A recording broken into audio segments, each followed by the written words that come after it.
Se ele responder. Você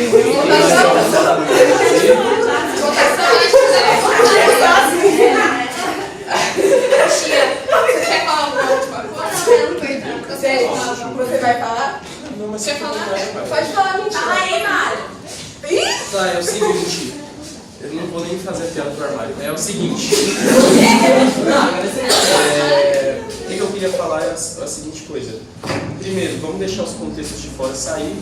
Quem estava trazendo problema já saiu da sala. Aqui estão as pessoas maduras, as pessoas que sabem utilizar a mentira, né? As pessoas que não estão de firulinha, porque eu acredito que minha defesa e os outros partidos não fizeram boa utilização, não são pessoas maduras, elas não saberiam utilizar, por isso que elas saem e a gente, os maduros, continuamos. É o seguinte, a última coisa que eu vou dizer mais uma vez. Eu não posso ser condenado por algo que você fez. Você precisa...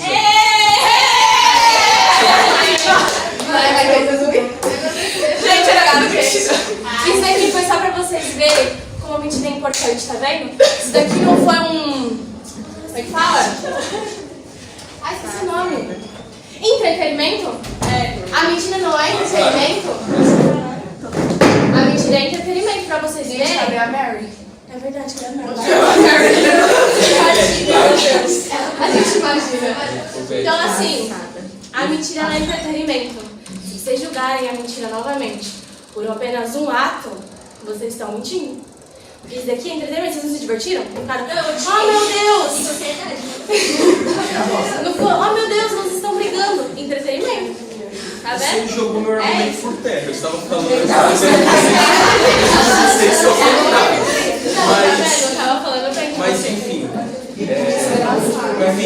voltando ao contexto. Eu acredito que uma pessoa não pode ser condenada por algo, uma pessoa melhor. O conceito personificado como pessoa na frente de vocês não pode ser condenado por algo que as outras pessoas vão utilizar.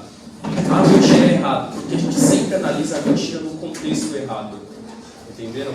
Então, eu acredito que a mentira não é algo errado. O problema é que a mídia torna isso errado, porque a gente vê que no jornalismo é um conceito errado em fake news, mas não é algo ruim. Você tem que saber utilizar.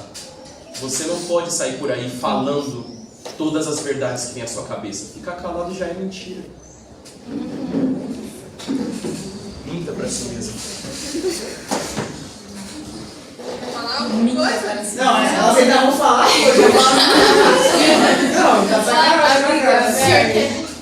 O senhor quer sentar aqui, senhor? Filho, sabe quantos anos tem de direito? Sabe quantos anos da Sim. Já escreveu o doutorado? Já. Não, né? Já escrevi. Acho que não, né? Já escrevi. Não, quantos PH disso? Quantos PH? 20 mil. Tá mentindo demais, assim. Mas eu posso mentir, eu tô te julgando. Tá Eu tô vendo? aqui. Uma mentira a causa aí, ó. A defesa aí comprou o diploma. E aí, vocês vão acreditar na mentira agora? Bom, Que é isso aí, ó. porque sem eu aqui esse debate não aconteceria. Muito obrigada de nada. Agora eu só tenho um minuto para finalizar. Eu queria falar para vocês pensarem novamente antes de julgarem o meu réu, porque isso daqui não é brincadeira. Você colocar uma pessoa na prisão não é brincadeira, entende? Certo, aqui isso é um teatro, mas vocês têm que levar isso para a vida pessoal de vocês. Quando vocês forem olhar uma moeda, olhe os dois lados. Não julgue apenas uma coisa da mentira, uma única ação, sendo que vocês estão mentindo para si mesmo a todo instante. Vocês mentem para os seus pais, vocês mentem para os seus amigos, vocês mentem a todo instante. Entende? Então não coloquem, peço, né, uma súplica para vocês não colocarem o meu réu na prisão, julgando apenas um acontecimento dele, sendo que ele é tão diverso, tão grande como ele mesmo disse. Gente, mas me essa parte. Realmente, a mentira nunca é o bom lado, mesmo pra vocês, tanto pra pessoa que vocês estão mentindo. Vocês podem acabar com a vida de alguém e vocês também podem virar pra sempre mentirosos e as pessoas terem uma visão muito errada pra vocês. Porque a mentira, ela nunca vai deixar de existir. A partir do momento que você faz uma mentira, independente se a pessoa consiga comprar a sua verdade, ela nunca vai parar de existir, as pessoas nunca vão esquecer disso. Então, você sempre vai ser mentiroso e a mentira sempre vai estar na boca de alguém, sabe? E realmente a mentira para o conto do Alcide funcionou, mas é exatamente isso que ele é um conto. É uma história que a gente usa para contar, fazer uma peça, para contar para uma criança, Mas a mentira foi bom num conto, para aquele contexto de uma história que não é verídica. Mas a mentira na vida real, ela não é um bom lado. Ela pode acabar com a vida das pessoas e ela não vai ser bom para vocês, porque isso é muita falta de caráter e eu tenho certeza que ninguém aqui quer ser visto como uma pessoa de mau caráter ou, enfim, uma má pessoa. Nossa, tava viajando. Então, eu vou continuar no meu ponto. Acho que a mentira pode destruir a vida de uma pessoa. E, na verdade, eu acho que o Vinícius foi que falou que o Alcide não seria o Alcide sem as mentiras. A história não seria essa história se não fosse a mentira, alguma coisa assim. E, enfim, não é todo mundo que tem força para provar o seu valor e a sua verdade. Não é todo mundo. O Alcide era o quê? Ele era homem, ele era forte, ele era um guerreiro e ele tinha muitas coisas a perder. Tem gente que não tem esse tipo de força e não deveria ter, porque a mentira ela não deveria ter sido colocada desde o início. Então, eu acho que essa coisa de que a mentira ela é super relevante na nossa vida, ela pode ser frequente no dia a dia, mas esse tipo de mentira que acaba com a vida de uma pessoa, ela nunca vai ser benéfica pra ninguém. Isso é saúde. Paralelo. Gente, me senti entre Liz Macedo, Antônio Lavrada, foi guerra, foi babado, foi tiro, porrada e bomba, mas eu rachei o bico. E a gente cantou Não Me Diga Mentirinhas Dói Demais, quando vocês não estavam aqui. Arrasamos. Vamos lá, votação do júri. Quem acha que o réu deve responder em verdade? Levanta a mão. 1, 2, 3, 4. Quem acha que deve responder em prisão? Levanta a mão. Vocês estão mentindo, mas tá tudo bem. Parabéns por mentir pra vocês O mesmos. réu está condenado a vida de graça. Não, primeiramente,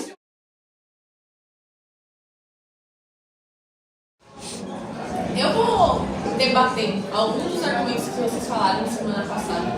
E um deles foi que, por que vocês querem lutar? Tipo, por que vocês não lutam pra mais justiça, sabe? Vocês não tentam de uma maneira pacífica buscar os seus direitos. E tipo assim, do que adianta se a gente não é visto? Foi algo que eu falei, o rei não olha para as pessoas que sofrem. O rei não olha para as pessoas que passam fome. Então isso não é um argumento. Eles não olham pra gente, então isso já não é válido. Se a gente não é visto, por que a gente vai lutar contra a parede, ficar falando contra a parede? A gente não vai fazer isso.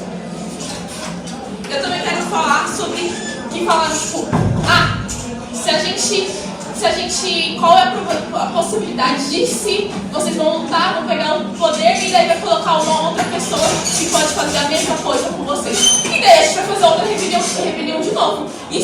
E não dá pra se prender. E se acontecer isso é coisa de gente covarde. Tipo, se vocês lutarem no que pode acontecer, vocês estão vivendo o presente agora. Então, tipo, não pode se... não, mas vai cair outra pessoa que vai fazer a mesma coisa. Tá bom, a gente vai lutar de novo pra conseguir os nossos direitos, mas não dá pra se prender nas coisas que podem acontecer, sendo que você tá passando pela dificuldade agora. E outra coisa que o pessoal falou sobre uma democracia que funciona. Primeiramente, né, a gente não está falando de uma democracia, a gente está falando sobre uma monarquia e uma diferença de direitos de monarquia e democracia são muito diferentes. E, tipo assim, ele falou no sentido de um sistema que funciona. Um sistema não funciona se não funciona para todos. Tem pessoas que não são vistas, elas passam por muitas dificuldades. E tem pessoas que vivem muito bem. E aquele sistema só funciona para essas pessoas que vivem muito bem. Mas outras pessoas que não têm esse privilégio, se dane, né? Ninguém se importa, né? Porque o rei não se importa. Eu quero deixar muito claro que a rebelião não é uma decisão de vida, não é um modo de vida que as pessoas escolhem. Mas é uma realidade que elas precisam enfrentar por necessidade. Não é porque elas querem fazer uma rebelião, porque elas estão passando por uma dificuldade e elas precisam se agarrar numa única esperança, talvez numa única chance de direitos melhores, de dias melhores. Porque se elas não se agarrarem na esperança, elas vão se agarrar ao quê? A fome? A falta de segurança que elas têm? E uma coisa que eu percebi muito pelos seus argumentos é que vocês são igual ao rei. Vocês não se importam com as pessoas. Vocês citaram outras coisas, mas vocês não se importam. Vocês não olham para as pessoas que passam dificuldade igual o rei. Vocês eles são invisíveis tão quanto para vocês quanto eles são para o reino. Até porque o coração só sente onde o pé pisa e vocês não passam por essas dificuldades. Então são vocês que sofrem com essas coisas. Gente, o júri popular tem algo a dizer antes de passar a palavra para a banca? Vocês têm algo a dizer? Vamos lá, defesa. Eu gostaria de relembrar um pouco vocês sobre algumas opiniões dadas sobre a própria acusação e sobre o próprio júri popular, de que, já que no próprio reino nós já temos uma pessoa muito forte, que no caso é o rei, nós não precisamos fazer uma rebelião, já que nós temos uma pessoa para governar tudo aquilo. Mas como a minha própria réu disse, o rei, uma simples decisão pequena do rei pode acabar tirando a vida de várias pessoas da população. E vocês não estão pensando nisso. Vocês falaram que a rebelião é algo que vai acabar trazendo muitas mortes e muitas perdas irreparáveis. Mas uma pequena decisão do rei pode trazer a mesma coisa. E vocês acham justo as pessoas dessa comunidade aceitarem as decisões de uma só pessoa e viverem da própria miséria do que ter honra e tentar fazer justiça, pelo menos com elas mesmas? Vocês acham isso justo? Isso não é justo para ninguém. A rebelião é algo sim necessário. Tudo bem, rebelião não é algo bom, mas a rebelião é necessária. Eu queria só fazer um apontamento do que o Paulo falou, que disse sobre quando a pessoa chega lá em cima, se tornar como o rei antigo, no caso faria outra rebelião. Então onde que isso vai parar? Vai virar um ciclo sem fim. Por quê? A cada insatisfação e a cada injustiça que acontecer, vai de novo ter mais uma rebelião e aí depois vai ter de novo, de novo, de novo. Porque eu acho que foi o Vinícius que falou na semana passada que quando você tá lá embaixo é diferente. Agora quando você se torna rei e toma o poder, você vai ver que lá em cima é tudo mais fácil, tudo melhor. Então não adianta você julgar a atitude do rei, sendo que você no lugar dele faria a mesma coisa. Paralelo. Essa rebelião, ele cuida macarrão todo dia? Porque eu também faço meu cartão cuidando, gente. Esse leite tá dando sem escala. A gente chama uma rebelião contra isso. Negativo? Eu acho os pontos da acusação válidos, mas eu acho que não são válidos no contexto de monarquia. Eu acho que acaba se difundindo. Eu acho que se fosse nos dias de hoje, realmente, nossa, vai onde vai parar essa rebelião? Nossa, só discordei do rei, do presidente, eu vou fazer uma rebelião? Realmente, eu acho que são pontos válidos. Mas eu acho que no contexto, a defesa, eu acho que apresentou pontos mais persistentes no contexto de monarquia. Se fosse no contexto de hoje em dia, não faria sentido nenhum. Mas eu acho que no contexto, é a minha opinião. Gente, antes de a gente abrir o fechamento, né, desse debate, vocês têm algo a dizer? O júri? Pode falar, Vinícius. 3 coisas que eu vou resumir muito rápido. Primeiro, na teoria todo mundo é super-herói. Na teoria todo mundo vai chegar e fazer o mundo ser perfeito. Na prática nada funciona assim. Segundo, revolução visa um futuro perfeito. Não existe futuro perfeito, sempre vão ter dificuldades. Como eu disse, quando alguém chegar lá em cima, vai mudar várias coisas. E revolução, a revolução dos pobres contra o rei é uma coisa.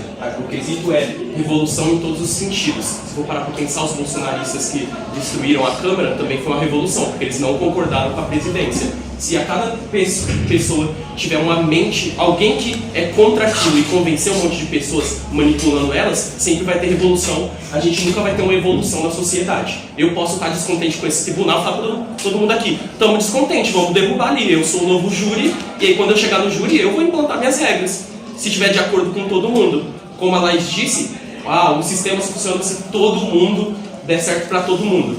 Se eu tirar vocês daí não vai dar certo para vocês, mas a maioria vai dar certo.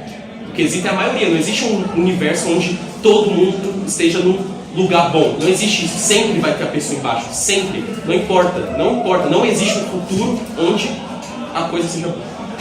Alguém tem algo a dizer? Não? Eu só queria pedir para no próximo debate vocês ficarem um pouco mais bonitos, porque é muito ruim olhar a sala assim, espalhada. Então fiquem mais próximos um do outro. Podem estar na sala mesmo, por favor. Vamos agora no fechamento ao tema, rebelião. A gente vai abrir a votação para o júri popular. Quem acha que o nosso réu deve responder em liberdade, levante a mão, por favor. Ué? Acabou de falar contra e caiu a favor, mas tudo bem. 1, 2, 3, 4, 5, 6, 7, 8, 9, 10, 11, 12, 13, 14, 15, 16. E quem acha que nosso réu deve responder em prisão? 1, 2, 3, 4, 5, 6, 7, 8. 8 pessoas, então nosso réu por fim responde em liberdade.